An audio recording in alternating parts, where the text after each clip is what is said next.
Yo, yo, yo, yo, yo, what's up, all you burners, stoners, and potheads out there, and also newbie potheads, stoners, and burners out there. They're just starting to smoke some weed. I'm inviting you into the 420 family reunion smoke sesh special here. What's up, all you burners, stoners, and potheads out there? This is the Weedman 420 Chronicles 420 show. Mrs. Weedman, how you doing? I'm well. You doing well? I am. Yeah? Yep. I'm a little high already. You're high already? You ate that edible about 30 minutes ago. No, about an hour ago. Oh, an hour ago? It's like full on. Full on go time. We have some special guests today, and these are some family to me that have been on the show in the past. And we wanted to do this kind of show here to have family on because it is our 420 episode and it's in our name. So I want to introduce once again to the Weedman 420 Chronicles show, Mr. G and DJ J-Kush. What's up, fellas? How you doing? Doing fantastic. Love it. DJ Kush, how you doing? Good. You doing good? Oh yeah, popping some edibles right now. Oh, that a boy. Love it. So, super stoked. There's a lot of stuff going on in the industry right now that we will definitely talk about in upcoming episodes. But one thing I do want to talk about that's been weighing heavy on my heart and for the last like week and a half, and that's that young man that was killed up in Minnesota. Dante, for you and your family, we're praying for you. I just want to say, Minnesota, I'm so disappointed in your state. And here's why I'm disappointed in your state. It's a great state. Love Minnesota. But what you should have done years ago was decriminalize cannabis, because that young man had a warrant out for him for a joint. And if your state was decriminalized, this would have never have happened. So I would just want to pray for him and his family.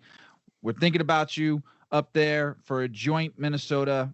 Come on now, man. Get that shit. You got it on the board right now on the docket to legalize it. We need to like rectify what's going on in that state. We need to get it off of any kind of criminal records. It needs to be expunged, everybody in Minnesota. Happy 420, Minnesota. You're coming up on a vote here soon. Get it done. And now the fun will begin. We're going to smoke, little smoke sesh. We're all going to smoke. I'm smoking my homegrown. Mrs. Weedman, I don't know if she ain't gonna make it. I'll smoke for you. No, this is the 420 show. Oh, I'm gonna get extra big. We also have T the Tech in the house. What up? T in the house T, tonight. Are our you tech. gonna partake? Oh, T's gonna. He's got his bowl right there. All yeah, right. He's got some of the homegrown stuff in his bowl too. Well, I've And already then- got the shakes a bit. Oh, So we'll see how elevated. did they you eat get. the whole edible? No, I ate like 2/3 of it. A little more than half. Mr. G, what are you smoking? I am smoking an indica dominant black Afghan from the Rhythm Company. Oh, nice. We like rhythm.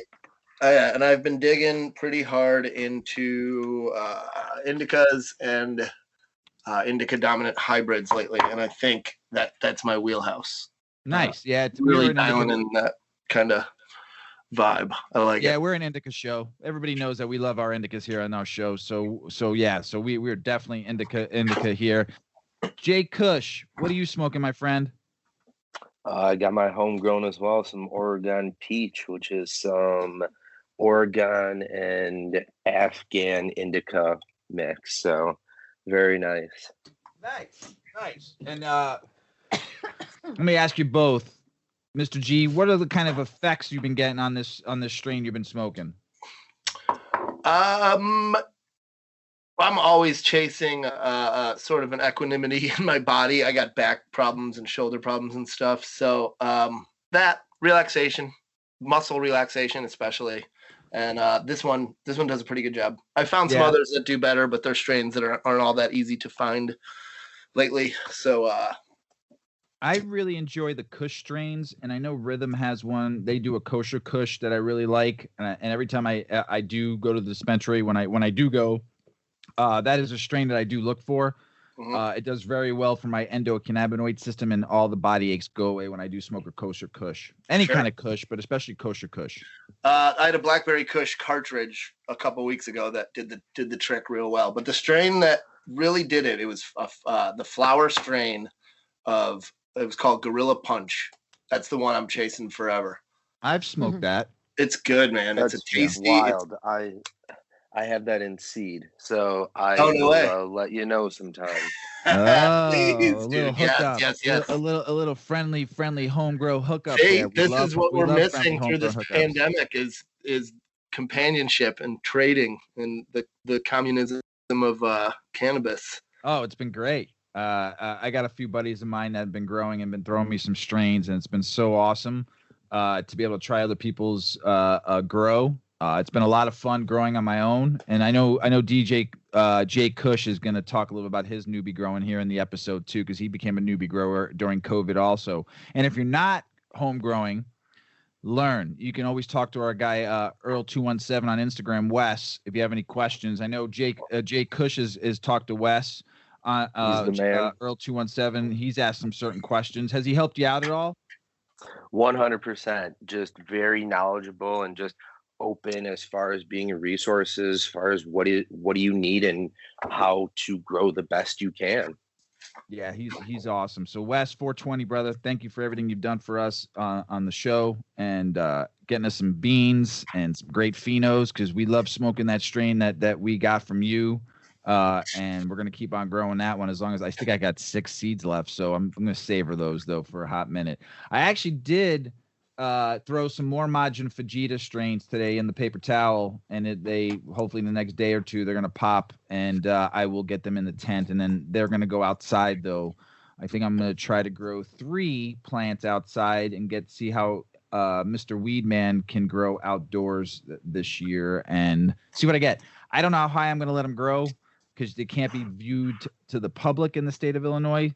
But if I ask our neighbors, hey, do you mind if it goes to the 6-foot line of the fence? And if they say, no, we don't mind, I'm going to let those babies fly and have some fun. Or maybe they'll make a little barter and trade there. Oh, I won't mind as long as I can get to them. Hell yeah. Anything that hangs over the fence, I believe. Yeah. Anything that hangs over the fence is theirs. No, but I'm super stoked about trying to grow outdoors. I'm fired up about doing it, especially if Majin Fajita they don't pop balls. I'll be especially, even if I get 1 out of the 3 that grows and the other 2 are males and I got to dump them. As long as I can get 1 this time, I'll be super stoked. Also, Wes, I got some beans from him, 3 different strains that I'm saving those for the tent that I'm super stoked. These are his phenos, his breeds. I'm super stoked about growing these next 2 in the fall in the tent. So I got a lot of stuff I'm going to be growing. I got a watermelon punch. I got a seed for that. I have a CBD strain called Charlotte's Dream. I'm really stoked about growing too. So I got a lot of beans. I just wish I had a bigger tent. It'd be Mr. G, have you experimented in growing at all or have any interest in growing at all? I have interest. I would need a spot. I have a small, my indoor space is very lacking, so it would have to be outdoors. So I would just have to find the right spot that gets sun but isn't visible. But I grew, I mean, back in the day, I got kicked out of a town for growing weed in college. My buddy, like my best buddy really, like got caught. A guy I used to play music with. We had just finished a harvest in his basement. It was hydroponic setup we got from a friend in Carbondale, and had just gotten some new clones. So literally there was just like maybe 10 or a dozen little clones in his basement. And because it was a small town, Edwardsville, Illinois, Oh my gosh. the cops, we might as well have been it might have all been like an episode of Narcos. They surveilled us, the whole 9. And they ended up busting him. And I didn't live in the house. I wasn't a renter. They didn't have any footage of me like going into water things or whatever. So they couldn't do anything to me. So they just made my life a living hell for about 6 months. I was a big, goofy looking hippie kid. So I was easy to spot and pull over. But I kind of just had to leave. Just had to get out of Dodge. So that was that's my growing experience. And like also the knowledge that every friggin' farmer in Illinois has a couple plants growing somewhere on their property. Oh yeah. I mean, it's just crazy now because what you went through back in the day to what's going on now in Illinois with all the grow and everything that's like, I mean, cultivation houses, dispensaries. I mean, Illinois did $1.9 million last month, and you couldn't even grow a few plants in your house, legally 10 years, 15, 20 years ago, not even less than a year ago. About 20 years ago, yeah. Yeah. So, I mean, you get popped back then, and now people are making billions of dollars a year on growing cannabis and selling it recreationally or med, so right. across this country. That's why I do appreciate Michigan, though, because you can get that caregiver license and grow, for 5 people and get gifted their plants. That, and then you can actually sell to the medical patients. Wouldn't that be wonderful, Illinois, if you did that? Or around the globe, around the world, to let people grow 50 plants in their home or on a farm and be able to sell medically to patients. And like I've said, you could teach a single mom how to grow and make 50, 80, 100 grand a year doing that. And I think that's what I think the future of cannabis should be, not major corporations that are waiting for it to go federally legal to have them make billions of dollars, and then we still get stuck buying shitty weed. Right. That's just my opinion. Take it or leave it. So, but I'm super stoked it's 420. So I got a little serious there for a second. I'm actually really high. I took a really, really big rip. It is 420. It is the 420 episode. I'm going to see how much weed I could smoke on this episode, because I'm usually on pretty mild, up 2-3 hits. This might be a 5er. Oh boy. Get ready, everybody. Get ready. This might be a 5er. Get ready. So, but let's talk about the history of medicinal cannabis globally. And because it's 420, I just want to, I took a bunch of notes from my first 2 classes, and I did some more research, and I wanted to get this right. And I know we've talked about this many a times, some history of cannabis from 6,000 years ago, to today. Mrs. Weeman's got a great talk also on some people that are 420 lovers and friendly, and they fought for 420. But today there is much discussion and debate over cannabis and its use in healthcare. But what is often left out of dialogue is more than 6,000 years of documented experience people have had with this plant. Historically, cannabis medical applications appear to have been realized by most cultures. However, it appears that much of our modern-day culture perspective of cannabis is based neither on historical evidence nor recent discovery. As with many scientific disciplines, much can be learned from our collective history. To help with our modern understanding of cannabis, this chapter provides the reader and all of us with the historical account of this plant use, a perspective into the effects of millennia of selective breeding, and insight into many ways in which cannabis can be administered. So, history of cannabis use. The earliest evidence of cannabis cultivation comes from China in a form of pollen deposits found in the village site. And I'm going to butcher a lot of words, and I apologize. So don't be mad. Don't be upset. I'm just me. And as I get more and more baked, it is what it is. And I hate that line more than anything, but it is. So in the village site of Pan Po, dated to 4000 BC. At the time, cannabis was regarded among the 5 grains and was farmed as a major food crop in addition to its major role in the production of textiles, rope, paper, and oil. The first record of its use in medicine comes from Pen Tas O Ching, the world's oldest pharmacopoeia. Although compiled between 0 to 100 AD, the Pen Tas O has been attributed to Emperor Shang Nung, which I've talked about before on the show, who ruled during 2700 BCE. It recognizes cannabis as being useful for more than 100 ailments, including rhythmic, chronic, and pain, gout, malaria. The Pen Tas O Ching also mentions the psychoactive effects of the cannabis, stating that ma fen, which is the fruit of cannabis. Oh, I love that.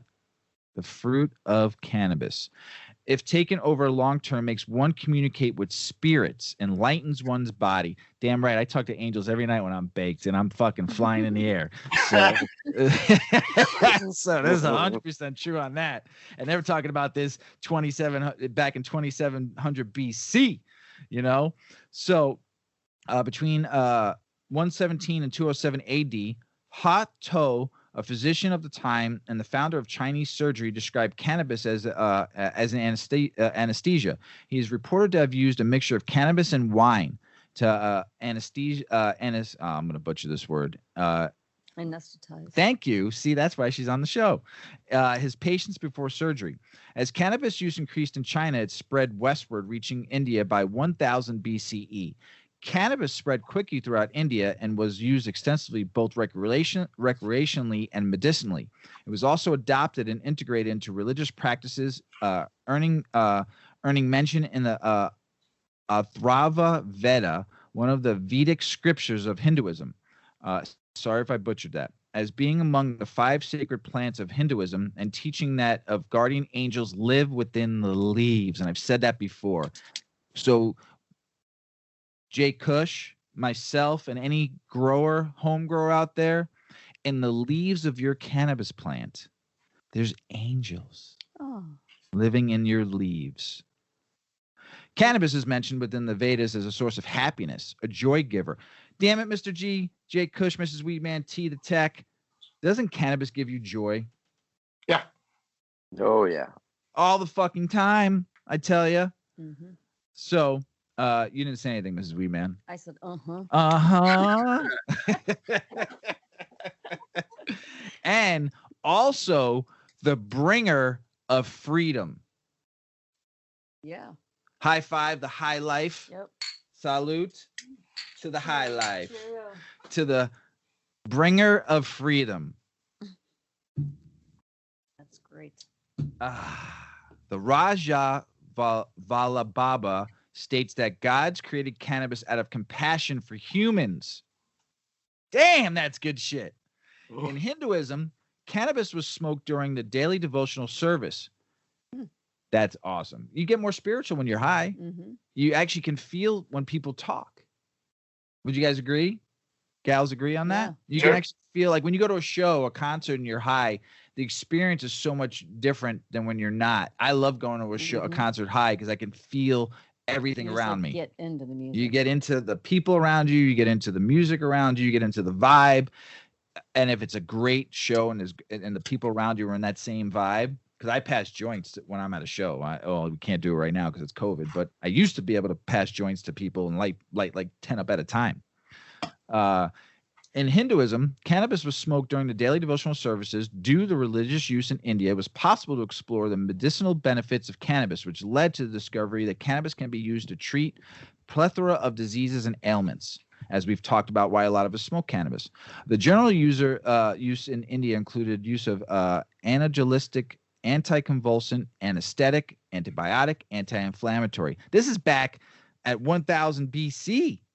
You know, these properties allowed for treatment of many diseases, including epilepsy, rabies, anxiety. I'm going to butcher this word. I'm sorry. Rheumatism. Did I say it right? Mm-hmm. Oh, damn. And even respiratory conditions such as bronchitis and asthma. So they used cannabis for the lungs. Okay? Cannabis use continued to spread throughout the world and was adopted by many different cultures. The Azarians were aware of cannabis psychotropic effects since at least 900 BCE. By 450 BCE, cannabis had reached the Mediterranean, as evidenced by the first-hand account from I'm going to butcher this word, and I practiced it 10 times. Herodotus, Herodotus. Can anybody help me out with that? No? All right, fine. Herodotus writes of a Scythian funeral ceremony where cannabis seeds were burned ritually for the euphoric effects. In Tibet, cannabis was considered to be sacred, used extensively in medicine and in tantric Buddhism to facilitate meditation. In Persian medicine, cannabis biphasic effects were clearly noted, emphasizing the distinction between cannabis initial euphoric effects and the disophoric effects that follow. What's disophoric? I have no idea. Anybody? No? All right, moving on. The Persian physician, you can look it up. The Persian physician of Avicenna from 980 to 1037 AD, one of the most influential medical writers of the medieval period, published Avicenna's Canon of Medicine, a summary of all medical knowledge of the time. His canon was widely studied in Western medicine from the 13th to the 19th century, having a lasting impact on Western medicine. Avicenna recorded cannabis as an effective treatment for gout, edema, infectious wounds, and severe headaches, hence migraines. In Arabic medicine, cannabis was regarded as an effective treatment for epilepsy. Recorded first by I'm sorry if I'm butchering names, I apologize, Mayuzia between 900 to 1000 AD, followed by Al-Baradi in 1464 AD, who wrote of the Chamberlain's epileptic son who was cured using cannabis leaves. Why? Because there's angels in those motherfucking leaves. When y'all gonna learn?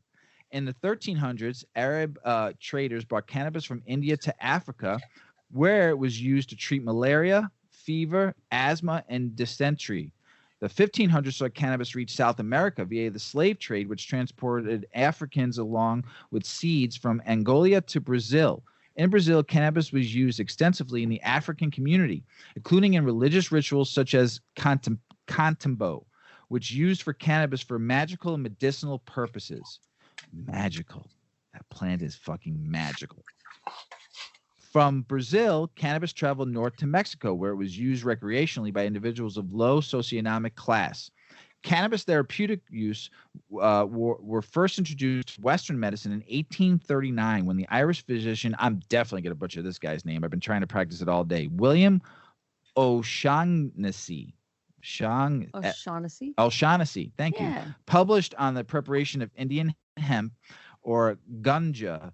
In the first paragraph of his work, he highlights that in Western Europe, use either as a stimulant or as a remedy is equally unknown, including British unfamiliarity with the drug. O'Shaughnessy first encountered, did I fuck it up again? How do you pronounce it? It's okay. First encountered cannabis while working as a physician in India with the British East India Company. I think that might have been the company that bought hops over too for beer. I think, from what I read. Interested, he studied the existing literature on cannabis and conferred with elders and healers to understand the recreational and medicinal use of cannabis in India. He then proceeded to test the effects of different forms of cannabis on animals to evaluate the toxicity of the plant. Confident that the plant was safe, he provided extracts of cannabis to patients and discovered it had both angelistic and sedative properties. The immediate results impressed him enough to begin prescribing the plant, and he was rewarded with positive results. His greatest success came when he managed to calm the muscle spasm caused by tetanus and rabies. Hence, Mr. G, why you take cannabis. And they knew this back then. Initial results followed by those of other physicians led cannabis to spread rapidly through the Western medicine in both Europe and into North America. In 1860, the Committee of Cannabis Indica of the Ohio State Medical Society. Listen, did you guys just... In 1860, in this country, the Committee of Cannabis Indica of the Ohio State Medical Society. Back in 1860, the United States had a medical society for a committee for cannabis. Reported success for the use of cannabis to treat many ailments, including gonorrhea, asthma, arthritis, intense stomach pain. Cannabis use in medicine continued to grow, peaking in the late 18th, early 19th century when it could be readily found in over-counter pharmaceuticals such as Physo's Cure and the one-day cough cure. This rapidly increasing popularity of the new medication sparked the publication of more than 100 papers on its therapeutic uses.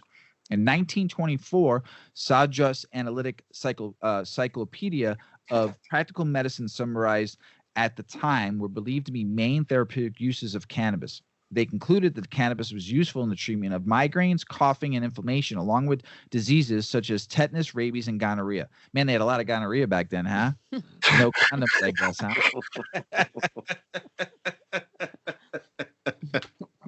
Told you it's going to be one of those shows. Following the rapid rise of use within the 1900s medicine, cannabis use begun to decline due to a variety of factors. Vaccines for diseases such as tetanus made cannabis' previous role in treating these diseases obsolete. Furthermore, development of synthetic analgesics, such as chloral hydrate and phenterine and aspirin filled some of the demand for these. However, it was the development of the hypodermic needle and its application to opiates that would be considered the greatest factor to decline of cannabis use. These factors led to the overall decrease in the prevalence of cannabis and its necessity as an angelistic, making it more susceptible to the political influence to follow. At the beginning of the 1900s, cannabis recreational use of the United States of America was in large restricted to the Mexican African minority groups who had immigrated into the country. Some. By the 1930s, there was an increase in recreational use among all U.S. citizens, leading narcotic officers to push for restrictive legislation of both recreational and medicinal use of cannabis. The American Medical Association advised that cannabis remains a medical agent, citing in medicinal use, low toxicity, and absolutely no evidence to show that its medicinal use is leading to the development of cannabis addiction. Did you hear that? Remember that. However, despite the protests in 1937 by the Marijuana, and the only time you'll hear me use this word is in this, Marijuana Tax Act, and we all know who created that. Harry Anslinger. Remember that name, okay? In 1941, cannabis was removed entirely from the American pharmacopoeia. Over the next couple of decades, cannabis use in medicine was essentially non-existent, and it was not until the 1970s that medical interest was revived. The prevalence of recreational cannabis use rose significantly in the early 1970s, spiking from the 5% of people reporting to have used cannabis in 1967 to 44% in 1971. Look at that. That's a huge increase. The massive increase in recreational use brought cannabis into the spotlight, and with the discovery of cannabis active component delta-9 THC by Ganoi and the godfather of cannabis, Dr. Macellum, in 1964, it became possibly to isolate the principal component, making study and quantification of its effects possible. In 1988, the receptor CB1 was identified. It was found to be binding site of THC and to be the most abundant neurotransmitter receptor in the central nervous system. The discovery was followed by the identification of the second cannabinoid receptor, CBD2, localized primarily in the peripheral nervous system and the immune cells. The presence of cannabinoid receptors concentrated in the neural immune cells alluded to the possible mode of action. That could be the source of cannabis angelistic, sedative, and I practice this word too, immunoglobulatory properties. Over the past few thousand years, this was a big word. That was a big fucking word, and I got it right. I practiced it a lot. Over the past few thousand years, many different cultures have been exposed to cannabis and often realized that medicinal application of cannabis, when cannabis was introduced to Western medicine, its medicinal applications were swiftly recognized and its use spread rapidly. The decline of cannabis use in the West was due to a variety of factors, and the result in its medicinal use was forgotten. The discovery of actin constituents of delta-9 THC, as well as endogenous receptors for cannabinoids, stimulated research into the plant, shows that cannabis does, in fact, have a direct effect on the body. Shoot. I know that was a lot, and I know it was a lot of hard words, but, oh my God, we got special guest. Now it's a true family reunion. Paulie, Shorty have just joined the show, everybody. Sweet. I don't know if they can talk or not, but Paulie and Shorty, and I think O-Dog might be on there too. The kids, the weed kids, are on the show also. We love you guys. Thanks for joining the family reunion show. Hello, kids. Hello. Shorty in the motherfucking house. Good to be here. Good to have you. Paulie, how you doing? I'm tired, but I'm here. Thank you for showing up. Smoke a bowl and you'll be all right. Is O-Dog there? I'm here. O-Dog! Hey, hey. What is up, fam? Good to have you on. It's the family reunion show. I love it. Thanks for joining. What a surprise, surprise, surprise, surprise. Love it. Thanks for joining us, fam. Anyway, I know it was a long one, but because it's the history of cannabis, especially medical cannabis, and what, you know, with the WHO, the World Health Organization, and just taking cannabis off a federal one basically and lowering it down. Globally, this plan has been a part of us for a very, very long time, and 6,000 years is no joke. It's been traded through for like I said, through hemp. They used to have to grow hemp here in the United States and sign, and now we see it coming back. and we see people using it again. We see the popularity because 69% now people in the United States say cannabis should be legal. 69%. It's grown. And as we read that article, the importance of finding out more about this plant, because it has angels in the leaves, and it has your back. It affects our endocannabinoid system. We're, like I said, when I grow this plant, I've become one with the plant. I do, and you might all think that's crazy, but I become one with this cannabis plant because it's whole to me, and it's my medicine that I create.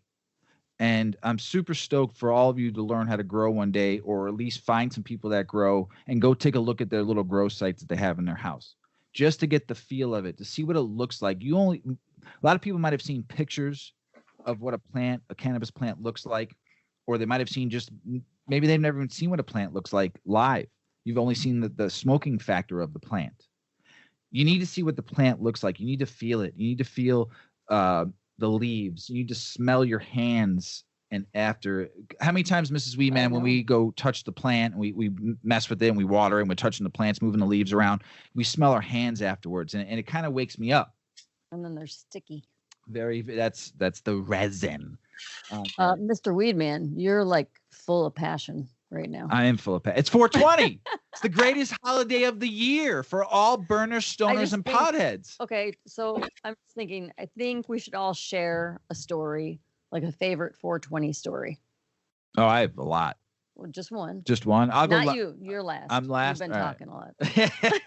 Good. I'll smoke. All right. Someone share a 420 story. J-Kush, tell us a story, buddy. Probably I'd say about 420s ago, my cousin had a little party, and it was just a gauntlet of just 7 grammers to 14 grammers just rolled up, and it was just passing them. And yeah, it was about a 2-hour sesh, and yeah, that was a 420 to remember for sure. There you go. Mr. G, I have one I'm going to tell about the both of us, but sure, yeah, you can cover. No, but I want you to tell your story, but I'm just telling you, hopefully you don't tell the story that I want to tell. No, I know what you're saying, but yeah, no.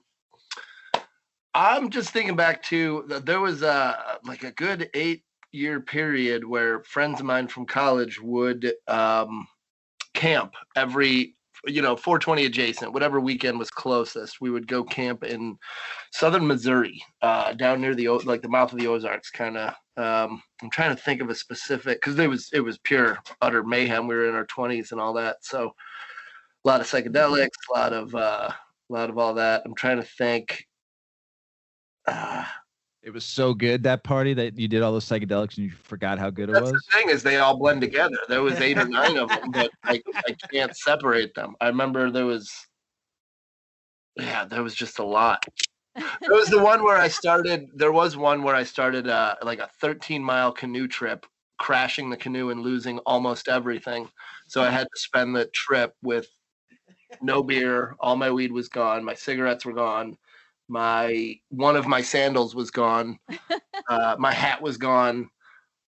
Like everything was gone, and I just had to sit sober in a canoe for like 5.5 hours. Miserable. Yeah. That's rough. That is rough. Shorty, O-Dog, Paulie, do you want to tell a story? You don't have to. I know you're tired, but if you got one, share. Silence. I just want to say shout out to my I'm taking that back. Shout out to nothing. It's I have no story either, really, except the skunk bus last 420. Yeah, that was good. That's what I thought of, the skunk bus. That was a great one. That skunk bus where we lit those 26 joints up at once, and then Tyler the tech had his the unknown comic Paper bag over your head.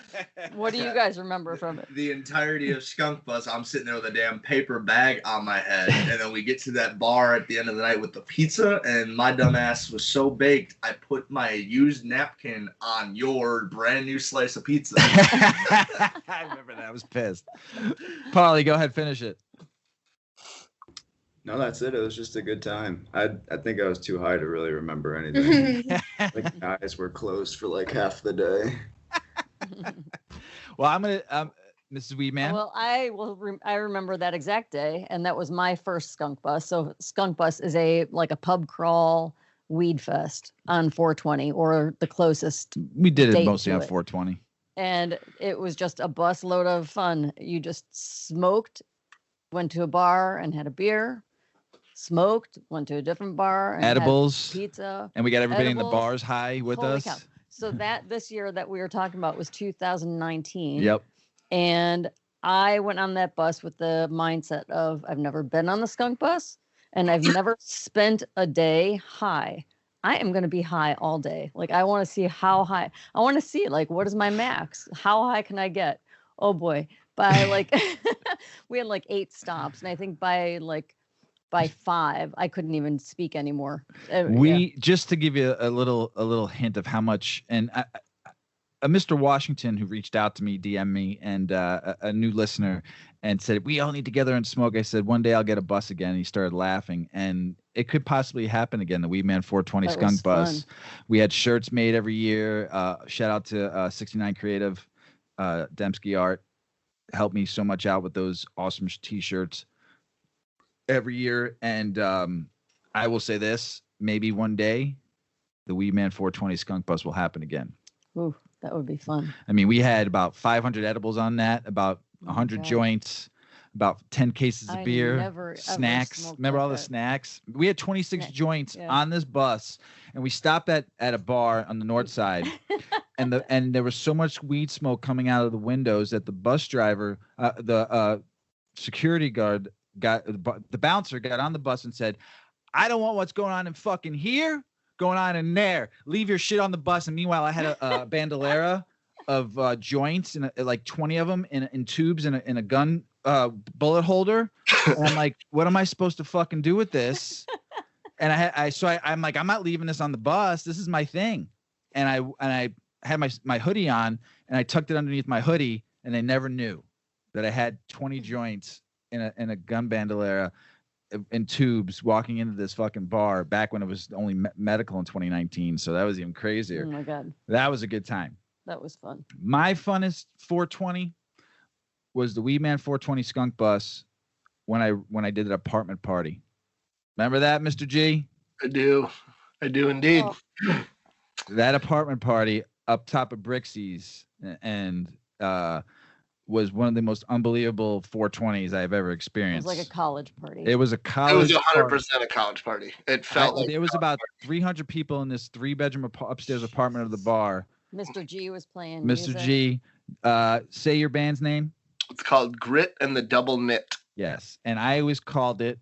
We won't say it, but whatever. I was always by the time I introduced him, I was 5 edibles deep and 20 joints smoked on the bus. That year we had a foot-long joint on the bus. But this apartment party, we had a bud tender, and she was our bartender, Angie, and she had all different paraphernalia to smoke out of with all different strains, and it would offer you what you like to smoke out of and offer you a beer. And then we had a kitchen full of all the stoner food you can ever think of. We had chicken fingers, we had potato skins, everything you could think of. And then we had Mr. G's band playing that you guys played for like 2 hours. Yeah. And we had the Blackhawks were in the Stanley Cup that year, and we had in one room. I think it was an elimination playoff game too, so it was super high stakes. And then we had a swag room. You had a projector going on the whole wall. Yeah, we had a projector, and there was bongs and there was bongs and fucking and balloons and we had the bags in the volcanoes in there, and then we had a swag room with all different Weedman 420 gear, Skunk Bus gear, and in another room, and then we had the candy room. Oh yeah. With only one popcorn too. You had a popcorn. Oh, we had a popcorn machine. Yeah. That was the best party I ever threw and it was the most fun I've ever had on 420 because it was real. Because I was around 300 burners, stoners, and potheads, and this was like some of these people like it was like their first 420 experience, and they all wanted to be there. Right. Nobody was there like, this is stupid. Everybody was having a good old time. I was walking around with a red. Have you ever seen Mr. Weedman walking around with a red cooler? You know what's in it. I had about 600 edibles in this red cooler, and I'm handing them out to people. You didn't have a choice. And if it was your first time ever using weed, you had to smoke. That's the rule on the bus. If it's your first time on the bus and your first time smoking weed, you have to smoke. It's just, there's no other option. None. You have to come out. You have to smoke because you have to feel it. You have to feel the experience of being around people. So maybe one day, can you believe in the 8 years I did that, I never got arrested? No. Never. That's why I never went. Never got arrested. Someone's got to be home to bail you out. Yeah, someone had to be home to bail me out. Doesn't get because I was the one that was. I would take the responsibility. The bus was under my name. The weed was always on me. I never let it. I mean, people carried their weed, but I carried a lot of it. I would have took the blame, just because, and I would have said, "Everybody run and just bail me out later." Nobody could run very far. No, or very way fast. too high. Not a straight line was walking. So maybe Got like one 50 day. yards. Maybe one day Mr. Weedman will get his own festival and we could throw the Weedman 420 Chronicles festival one day and it'll be the dopest thing ever. It's a dream and everybody's allowed to dream. Salute to that dream, the high life. Anyway, thanks guys for your stories. Because on my tagline on one of my email addresses, it says, it's all about the stories. And weed will give you some of the best stories you will ever have in your life. All you burners, stoners, and potheads out there. So anyway, Mr. G. Yes, sir. Oh, wait, Mrs. Weedman. We've been talking a lot. You skipped over me. I did. That's because I changed it up a little bit. You did. You did change it. You do the We've got, like, a little script curveball. Here, we got to keep ourselves. Yeah, on we keep course. ourselves real. Yeah. But Mrs. I Weedman. jumped off the line No, a I'm little glad bit. you went off the Okay. line. You got some notable 420 friends to Yeah. talk about. Yeah, we talked about our own stories, and let's talk about some stories of others. Let's see. We've got some notable characters in cannabis. We'll start off with the infamous Jack Herrera. Of course, there's a cannabis strain named after him. He wrote a book about how hemp can save the world. He ran for president 2 times, 1988 and 1992. He went to jail for trespassing on federal property while getting signatures to try to get bills passed for legalization. And he fought for cannabis all the way until his death in 2010. We've already talked about Brownie Mary. We all know she's super We love cool. Brownie Mary. Yep. She was the advocate for medical use and legalization in California. She got Proposition P passed in 1991 and 215 in 1996, which then allowed for medical cannabis in California. She actually, before that, had her own private club called the San Francisco Buyers Club. It was the first medical dispensary. Pretty cool. She died at 76. And of course, she was most famous for her brownies that she made and delivered to patients with AIDS and people with cancer. Pretty cool. Ed Rosenthal. Hey, he was born in the Bronx. I know. Yep. I know. He is still alive. I guess that was an important thing to note. He's 77. He's a famous horticulturist and an author, publisher, best known as a cannabis grower. High Times Magazine columnist during the 80s and 90s. He also wrote the Marijuana Growers Handbook and Medical Marijuana Handbook. In 2002, the feds shut him down and he was arrested, but he got his convictions overturned. He was a big cultivator and advocate for patients. Lester Grinspoon, he's a big famous guy, right? Harvard-trained psychiatrist, and he believed that cannabis was harmful and then had to do a study on it in 1967. And during his research, he reconsidered his thoughts. And he wrote a bunch of reports about this, and he named them the Marijuana Reconsidered. And Harvard, where he was a professor, felt it was way too controversial. They denied his promotion to a full professor, which would, I think, mean that he's not tenured. There is a sativa strain that's named after him. It's called Dr. Grinspoon. And he passed away at the age of 92. There's actually a band in Australia named Grinspoon after him. Man. Pretty cool. He's got a couple videos too on YouTube, like his earlier studies and stuff like that. They're pretty cool. I watched, yeah. Dennis Perone, also born in the Bronx. Yeah. 2 for 2. Mm-hmm. He served in the Air Force during Vietnam. He was a buddy of Brownie Mary, and they both were big advocates for legal cannabis. And together they own the San Francisco Buyers Club. And then before that, he actually had what was called the Big Top Pot Supermarket. It was an illegal cannabis store. It was like a dispensary, but it was illegal. Hell yeah. And he got shut down. The feds came in, and he got shot by the cops when they came in and raided him, but he was just shot in the leg. He's okay. But he helped with the Proposition P also, getting it legalized in California. Willie Nelson, an oldie but a goodie. He quit smoking in 2019. And he turned to other forms, saying that he wanted to just give his lungs some rest. He does have a cannabis company called the Willie Reserve, and he has flower, edibles, vapes. Have we tried any of that? No. I don't think so. All I got to say about Willie Nelson, though, any man that smokes weed on top of the White House with the president's son goes down in history books as one of the most badass motherfuckers ever. Ever. Yeah. Go Willie. He says he would have died if he didn't find cannabis because he drank and smoked a shit ton. So he's doing all right, moving along. On the road again. And we all know Cheech and Chong. What I didn't realize is, like, once Cheech and Chong stopped their Cheech and Chong movies, they like had a little divorce. Yeah, they're back They went together their own again ways. though. Yeah, but they're buds now. Cheech stayed in the cannabis business after the whole movie thing. Then he started a company called Private Stash. He's also an avid art collector and golfer. And he's opening sounds like most of his artwork is Latinx. And so he has like 700 pieces of his own personal art that he's going to open a gallery. That's dope. To show. And Chong, on the other hand, he did some time in jail. He had a pipe company, like glass pipes, cannabis Still pipes. Does. Yeah. And he went to jail in 2004. Awesome. Yeah. I guess what the problem was he was shipping them to states that weren't legal. Like you couldn't even have. Some states you can't sell paraphernalia at all. And so and you got Operation Pipe Dream.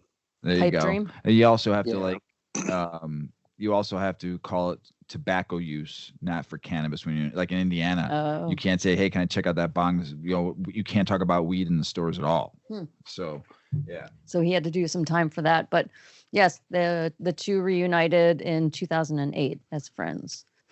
Then we've got the father of the legal cannabis industry, Stephen D'Angelo. The most recent thing that he has been noted for is founding the Last Prisoner Project back in 2019. Yes. Which we highly support and look forward to future different support. Yeah. You know, however we can get more involved, we'd be interested in doing that. Yep. He helped edit and publish the book. And let's see. And he fought for Initiative 59 in Washington, D.C. for medical cannabis laws. So he is referred to as the father of the legal cannabis industry. And then weren't you just talking about Mitchellum? Yep. So the godfather of cannabis. The grandfather, actually. Grandfather? Yeah. So he did research, and it doesn't sound like he discovered THC, but he analyzed it and learned and studied. He discovered Delta-9 THC. Okay. Yep. And then CBG and CBN as well. He did research and discovered the endocannabinoid system. The CB1 Yeah. reactor. So he's an Israeli organic chemist and professor of medicine. He's got some new stuff that he's working on now and discovered now too. That's I'll probably do some research on for the next episode, but he's awesome. And Dr. Ethan Russo, he is a neurologist and pharmacology researcher. So he's done some clinical trials. He is the past president of the International Cannabinoid Research Society and former chairman of the International Association of Cannabinoid Medicines. So pretty cool. Medical director at Phytech, a biotechnology company studying the endocannabinoid system. Oh, that's interesting. Yeah, I watched a couple of his videos for school. He's pretty good. Yeah. Jasmine Hupp, she is the founder of Women Grow. She started her business in 2014 and connected over 25,000 entrepreneurs. She aims to help connect not only women, but top business women in the cannabis industry. We've got Dr. Carl Hart. He's created a little controversy recently. He is a super intelligent man, neuroscience and psychology professor at Columbia University. He's done research into drug abuse and addiction, TED Talks. He destroys the war on drugs, and just tons of articles and things that he's written. He did serve in the Air Force as well, but most recently he has been notably written about because he published a book called Drug Use for Grown-Ups, and in the book he acknowledges that he recreationally uses heroin and that he's not addicted to it because he does it responsibly. So lots of controversy there. I've seen him speak. A lot of his stuff he talks Super about intelligent. is Yeah. awesome. So, I mean. But it's such a highly, proven to be highly addictive chemical. I've read a lot of stuff that's been talked about it? with him. I've seen some interviews with him talking about his use. You would never know he's on it. You would never know it. You know what? I'm not here to judge anybody. But anyway, super, super cool guy doing some interesting research.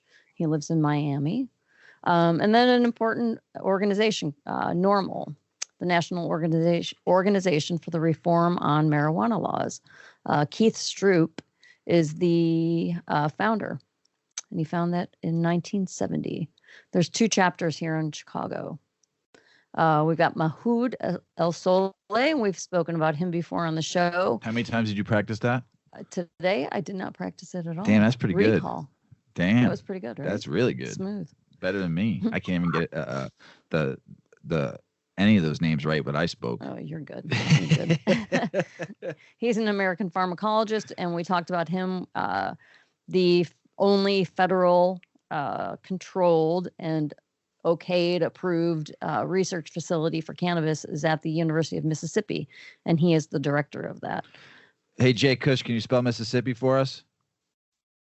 MISSISSIPPI.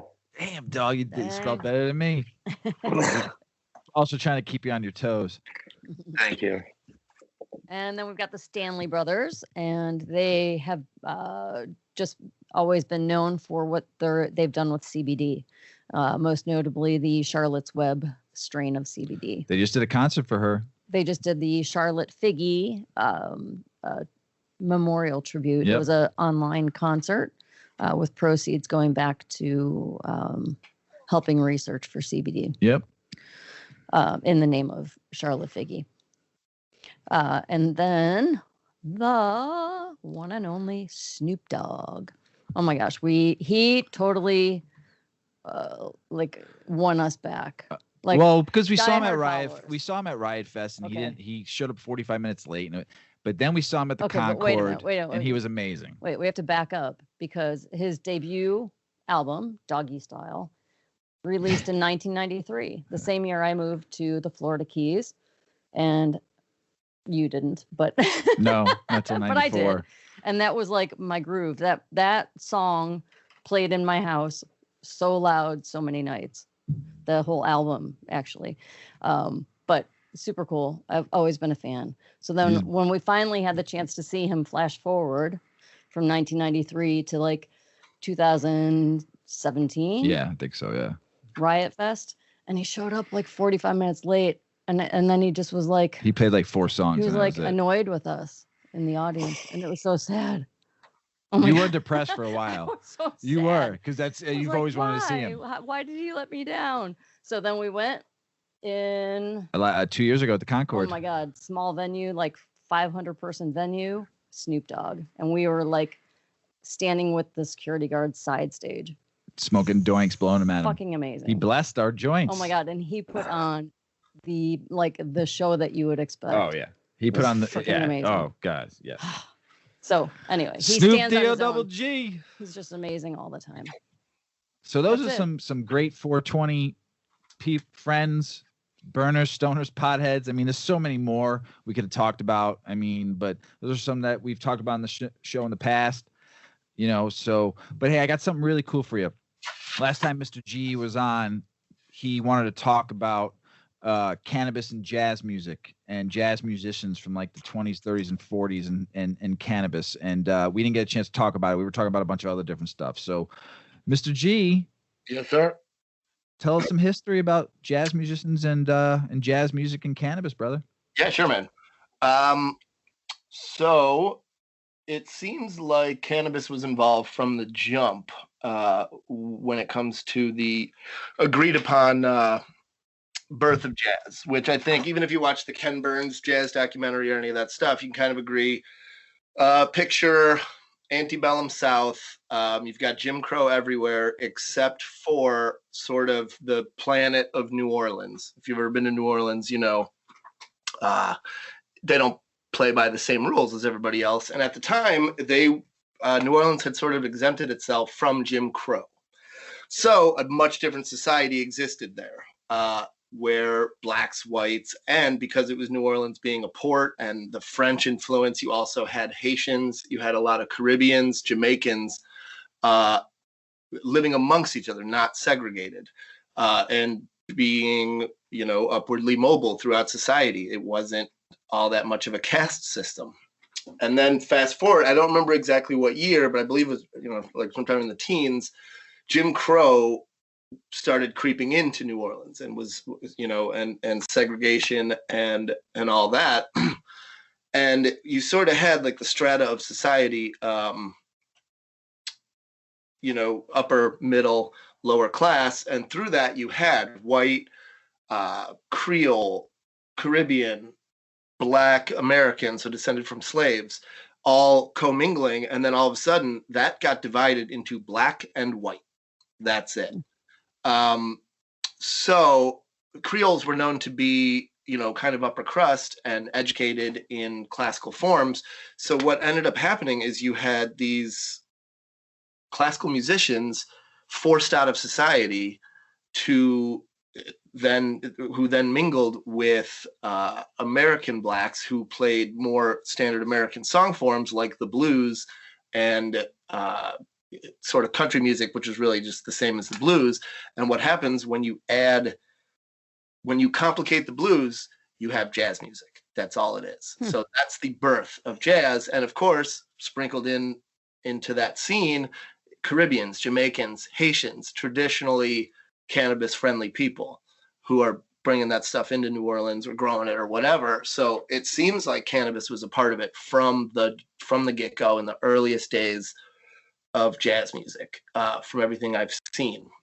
And then there's sort of a fast forward from there in both scenes in the cannabis and jazz culture to 30s and 40s Harlem, New York.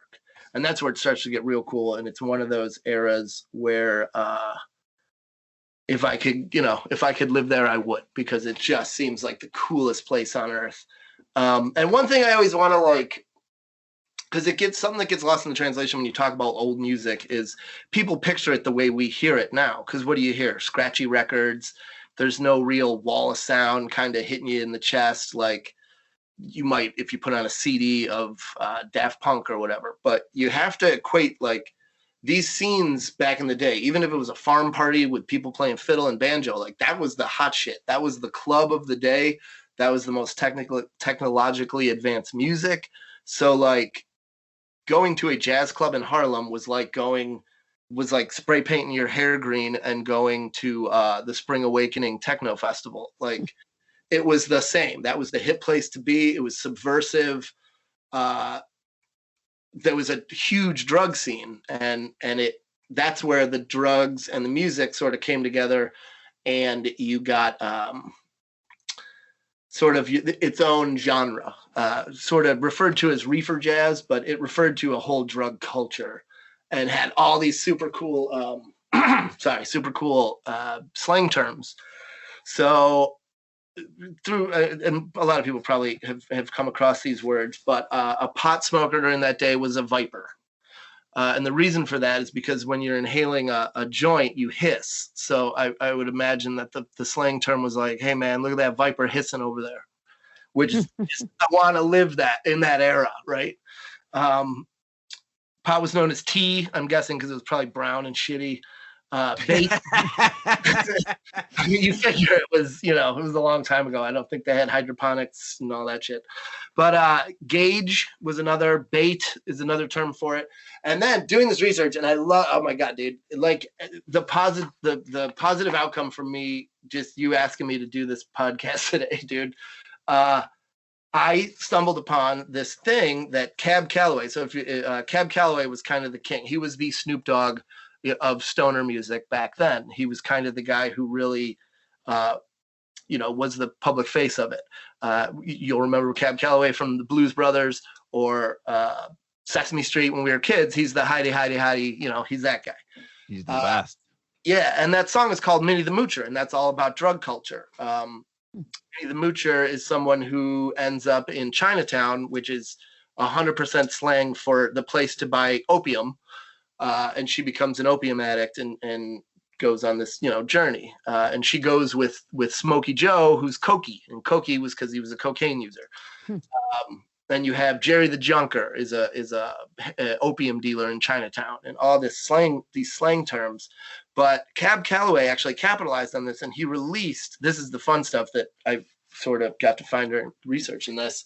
He released the first dictionary that was ever released by a black man. In 1939, and then updated in 1944, and it's called the new Cab Calloway's Hipster's Dictionary, The Language of Jive. And it is just a dictionary of old Harlem jazz era slang terms. And again, I've already highlighted the ones that are immediately going into my vocabulary because they're so great. Like here, a hot girl or your girlfriend, you call it barbecue.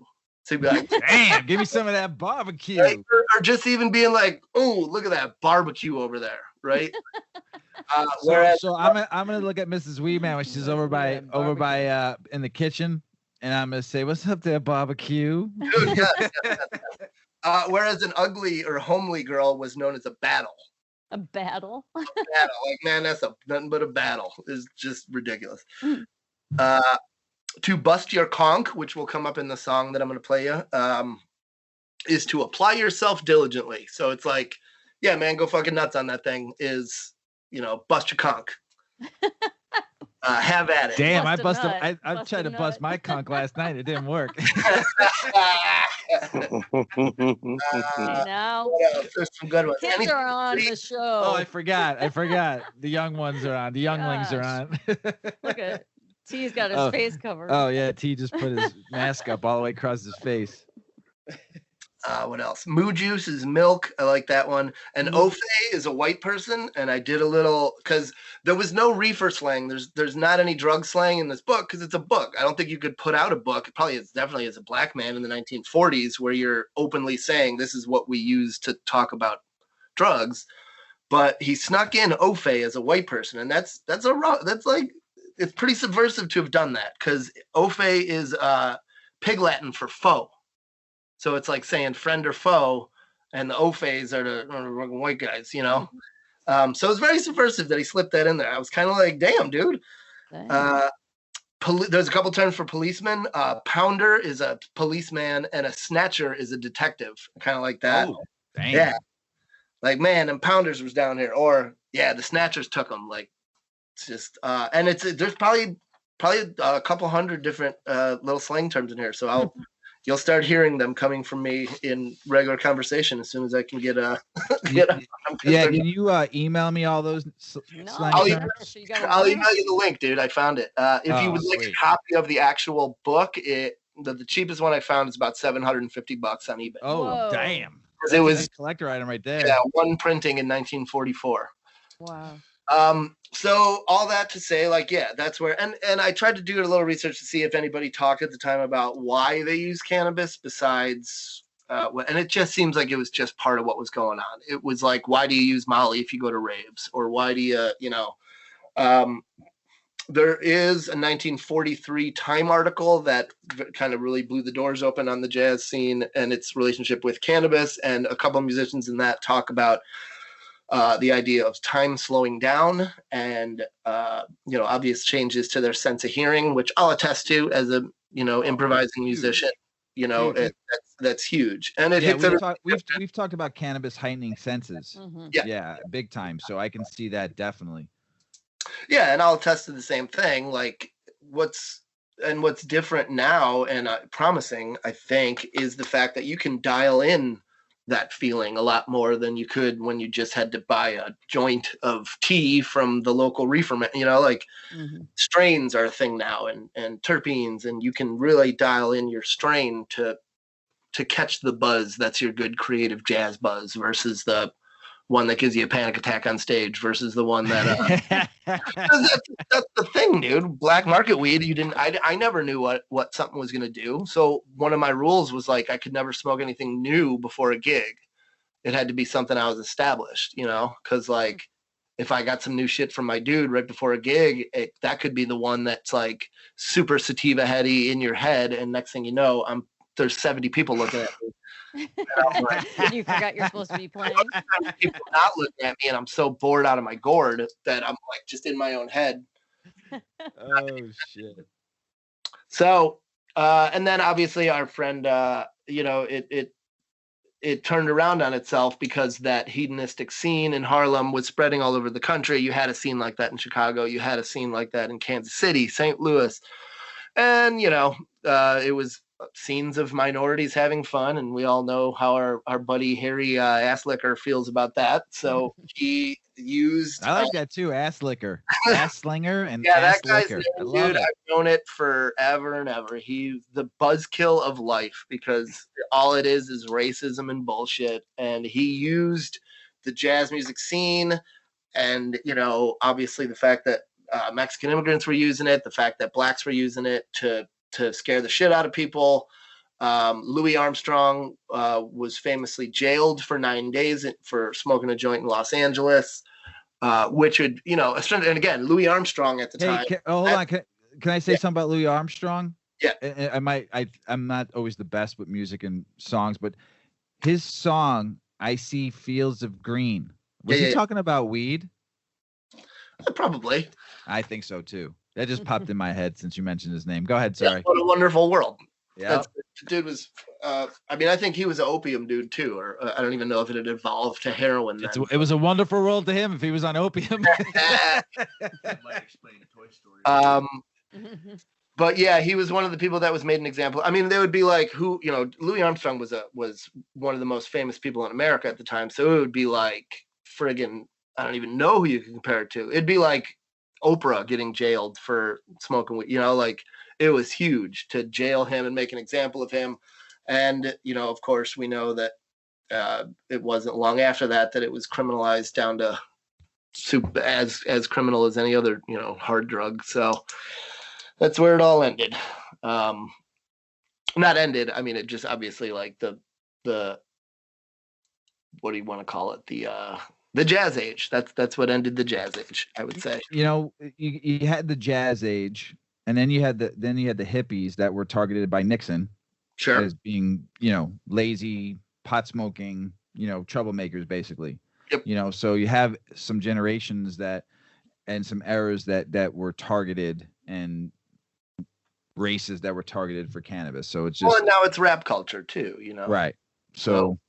Dude, I'm so glad we saved your talk on jazz music and cannabis until now, because it makes the 420 episode so much better.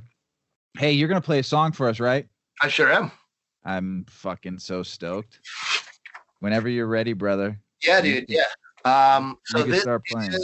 Again, a lot of these tunes, there's some famous tunes. I would say all you got to do, anyone who's listening out there, like if you type in reefer jazz into Spotify, into YouTube, anywhere where you find your music online, you will find playlists. You will find, and a lot of the same folks. You'll find Cab Calloway. You'll find bands like the Harlem Ham Fats. And then this is the famous sort of standout piano player Fats Waller's version. And again, some of these songs, Jerry the Junker is a great one. The Weed Smoker's Dream by the Harlem Ham Fats. All these tunes are sort of like old vintage Cypress Hill songs from the jazz age. This is one called The Viper's Drag. And again, if you remember, a pot smoker, it was called the Viper because you hiss when you take a drag of your cigarette. So, all right, it's called The Viper's Drag.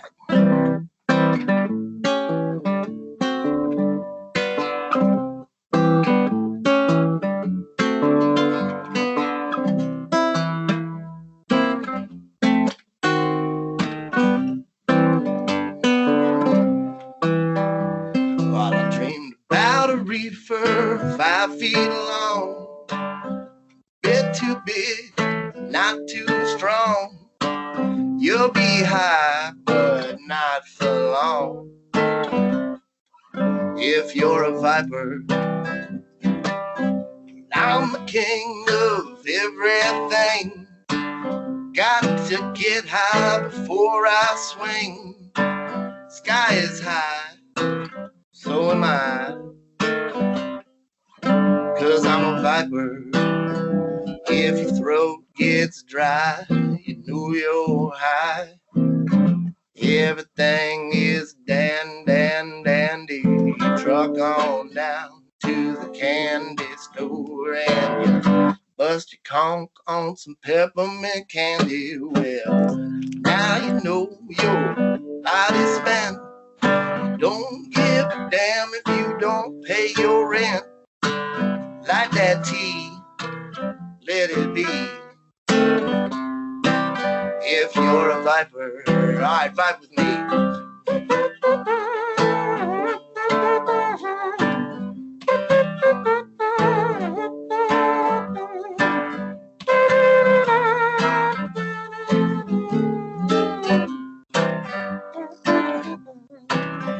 When your throat gets dry, man, you know you're high. Everything is dandy. And you truck on down to the candy store and you bust your conch on some peppermint candy.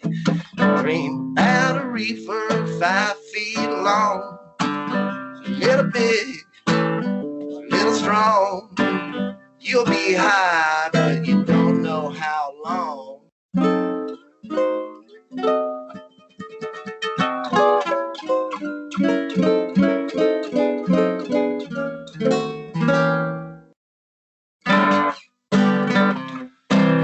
If you're a viper, if you're a viper, if you're a viper.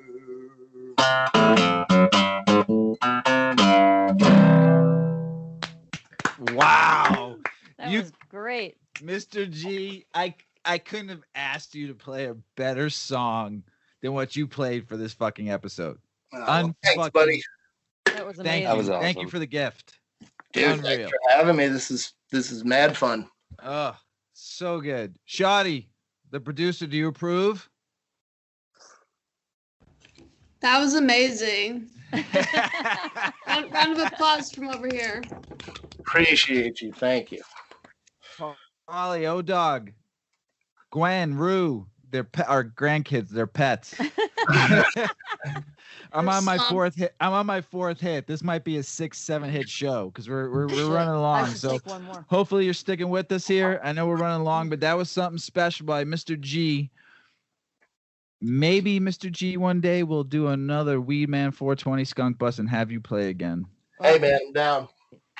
I And am all down. you all are invited. You can call my band whatever you want to call it. I've only said your name of your band correct once, and I made the promise. And I will not. If we decide to do another one, a Weedman 420 Chronicles Skunk Bus, you will hear the name I Well, call it. And if I may very quickly just give my perspective on the skunk bus, because mine's almost one of the most fun ones, because I was never on the bus. My band would set up at your last location. So y'all motherfuckers were always out like bar crawling, drinking the strongest beer possible. Obviously you got a bandolier of doobies. Everyone's roached on edibles, and we're just sitting at the bar with the other poor people that are going to have to deal with you guys when the bus shows up. Very true. We're like stop. Smoking cigarettes, waiting for you guys to show, and then all of a sudden, it's like it had to be like when the further bus showed up at something, and like Ken Kesey and these people jump out. But that's where I got the idea from, brother. The night always got elevated. There was one. It wasn't a skunk bus, but there was another party you were involved in where I remember you walking up to my band and you handed us each a bottle of whiskey for ourselves to consume during the event. We will do it again. We will do it again, and it'll be Weedman 420 Chronicles Skunk Bus, and it will be amazing. And you will be on the bus with your band playing the whole entire time, and then end up and watching a band play, so you guys can take a break and then go on and play. Sure, that's the way we're gonna do it this time. We'll get the jazz on the bus and hear live music the whole time. God, that would be cool. DJ J-Kush. I know it's been a while. I've been going for a little bit. You're probably sleeping on me. But I want to say something. I put DJ J-Kush to a test for the Weedman 420 Chronicles podcast.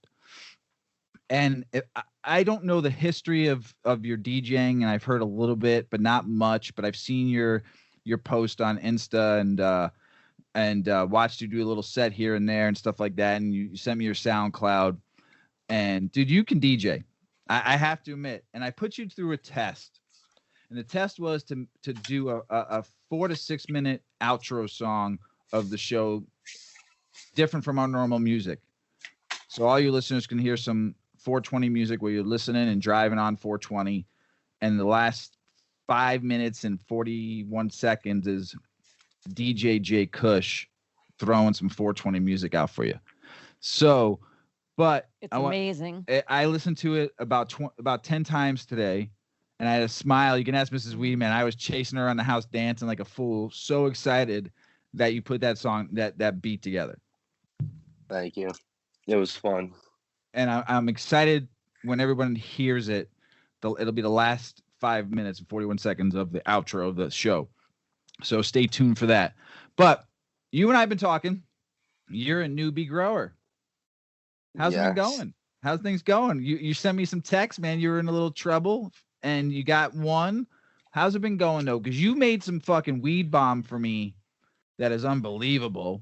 And you've made me some bubble hash before that was unbelievable. So the bomb, I've been using it sparingly because I don't know when I'll be able to get some more. But how's your experience with growing? Now, you're making shit is fire. How's it been growing, though, for you? A whole different beast, but a fun one. It's different actually being on the front lines of creating something from dirt. There's like 4 takeaways when you kind of ask me, like, are there some things that you've thought of? The biggest thing I could recommend with growing is going with a good light. That was the thing that I did the most, put my most resources into, and it's definitely been paying off compared to maybe not getting a good light, because that's how you get the good light is how you get the resinous and dense buds. There's no ifs, ands, or buts about that. Second thing I thought of was definitely going with quality genetics. There are many genetic companies out there, and if you learn from me, I ended up having on my first run, I did 3 plants, 1 Oregon peach, 2 Tropicana purple cookies, and my 2 Tropicana purple cookies ended up herming on me, which for those that don't know, it means that about the 3rd week in flower, it was showing intersex traits, which means I had to pull it or else it was going to be seeded bud. So going with top quality genetics goes a long, long way. And then like the third thing is definitely staying on top of any deficiencies.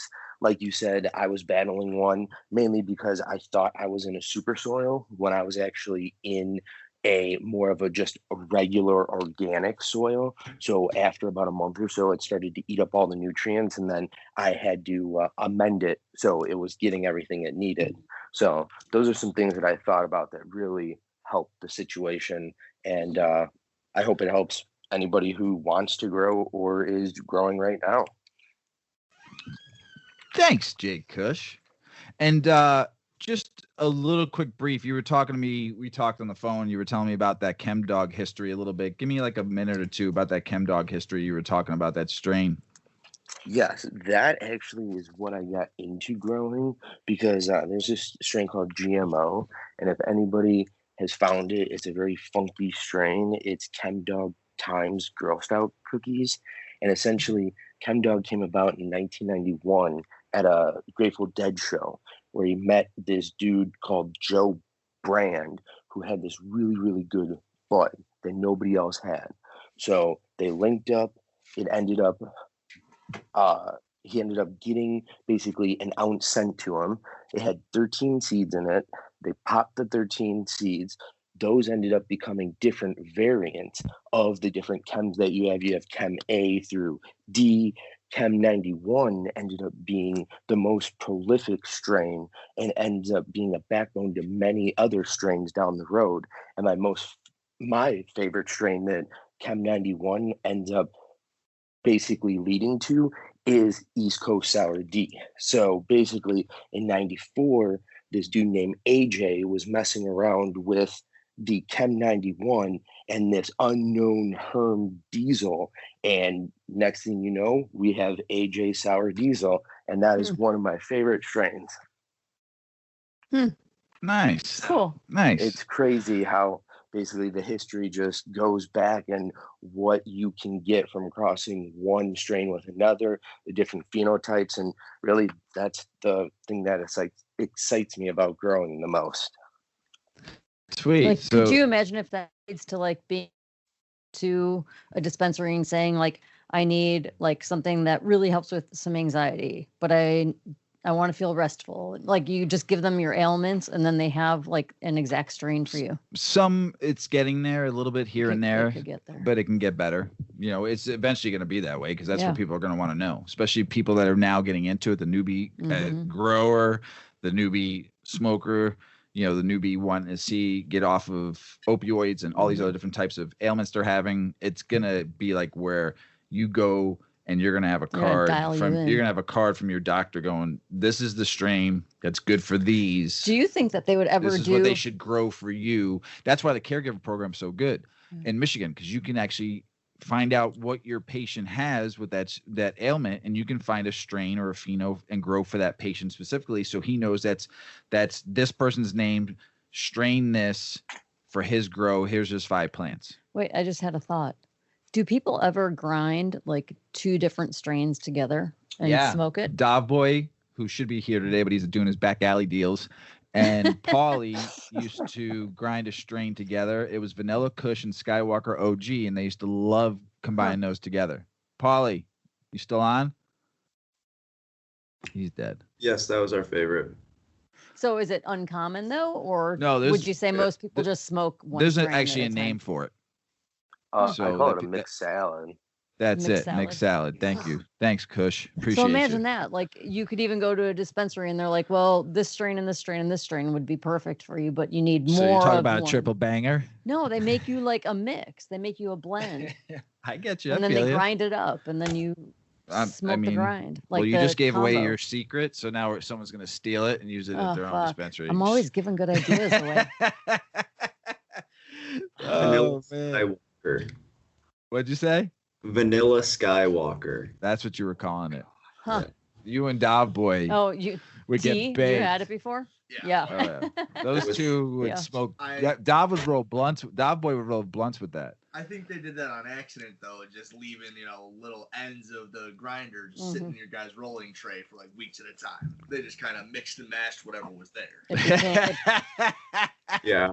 It started from laziness and evolved into perfection. You knew what kind of salad. I remember you liked. I'd come home from work and used to already be down here banging at you. I'm like, what are you guys smoking? You guys are baked. You're like, and you would tell me that mix, and I was like, They you would guys just are- be like loafs in the couch. Watching Adventure Time. Yeah, just staring at the wall. No movement. Oh gosh, Vanilla Skywalker. Oh, that's Be like, I hey, need to find some of that again. So hey everybody, I'm gonna read you where the history of 420 came from, like the number Like a 420. bedtime story? A bedtime story. yay. The end of the show story. But 'cause then DJ Kush is going to bring it up. Oh, DJ J-Kush, don't forget about that. Wah, wah. So, San Francisco Bay Area, 1971. The hippies are coming down from the summer of love. There's a scene still happening at Hyde-Ashbury, and the Grateful Dead, with their merry pranksters, spread their music and the Northern California lifestyle across the entire country. Just over the Golden Gate Bridge and through the Rainbow Tunnel, in the very same year, there's a fire at the San Rafael Courthouse. While this is totally unrelated to the following story, the two do have something in common. Lots of smoke. Not far from the hamlet of Lagunitas, in a small Northern California town, a group of 5 students sit on a wall at their school. Not unusual. The Waldos. Zoit! The wall. One day, the unusual happened. The Waldos were giving a treasure map that supposedly led to the secret garden in the hills of West Marin, a field of cannabis abandoned and left for their taking. School got out at 3 p.m. and football practice took about an hour. So the Waldos made a plan to meet at 4:20 p.m. near the statue of Louis Pasteur to smoke and search for some treasure. Far out fact, Louis Pasteur was a French biologist and a chemist, renowned for his discoveries of the principle of vaccination and, ironically, stoned out of my mind. I'm on my 6th hit. Fermentation and pasteurization. Without him, beer would not exist. Hey. Louis Pasteur. The hunt begins. The Waldos met that day at ding, ding, ding, ding, 4:20, piled into their car, their 66 Impala, and headed out on search of their hidden treasure. Luckily, they bought some of their own. Smoky the Smoke. From that day on, they would meet each other in the hallways and say, 420 Louis, a code that eventually shortened to 420, signaling to their smoking and treasure hunting rendezvous. 420 Louis, 420 Louis, their secret code. Wasn't so secret anymore because all of the students around that high school started saying, is it 420 yet? 420? Hey, anybody, you got any tween? Guess that's what they called weed there.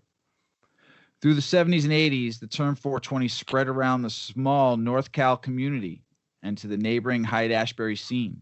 Like a duchy from the left-hand side, the term passed across the country, mostly thanks to the Deadheads and other traveling bands of stray dogs and misfits.